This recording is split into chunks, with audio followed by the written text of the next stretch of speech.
ഇവിടെ പറയാൻ ഉദ്ദേശിക്കുന്നത് ഈ കലിയുഗത്തിൽ കുടുംബ ബന്ധങ്ങൾ ശിഥിലമായി കൊണ്ടിരിക്കുന്ന കാലഘട്ടത്തിൽ മഹർഷിമാർ പറഞ്ഞ പലവിധ കുടുംബബന്ധ രഹസ്യങ്ങളിൽ പ്രധാനപ്പെട്ട ഒന്നാണ് വാത്സ്യായന മഹർഷിയുടെ കാമസൂത്രം.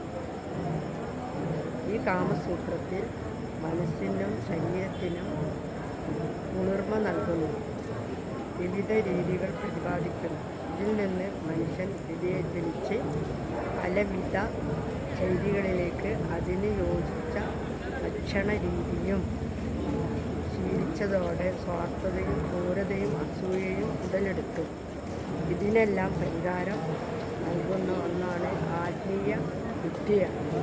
ഇവിടെ ഞാൻ പറയാൻ ഉദ്ദേശിക്കുന്നത്, ഇവിടെ ഞാൻ ദേവിയുടെ നിവേദ്യം ത്രിമധുരം നൽകുന്നതോടെ മനസ്സിനും ശരീരത്തിനും ഉന്മേഷവും ഊർജ്ജസ്വലതയും ബുദ്ധിശക്തിയും കൈവരുന്നതാണ്. ഈ ത്രിമധുരം പൂർവിക മഹർഷിമാർ ശരീരത്തിലെ പലവിധ ഗ്ലാൻഡുകൾ പരസ്പരം പൂരകങ്ങളായി പ്രവർത്തിക്കുകയും അതിനോടൊപ്പം ജീവിത ശൈലികളെ മറയ്ക്കപ്പെടുന്നു.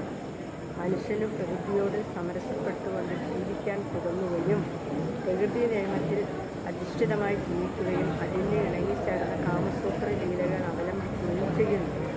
അതോടുകൂടി അവരുടെ മാനസികവും ശാരീരികവും ആത്മീയവുമായ ചൈതന്യത്തിലേക്ക് എത്തിപ്പെടുന്നു.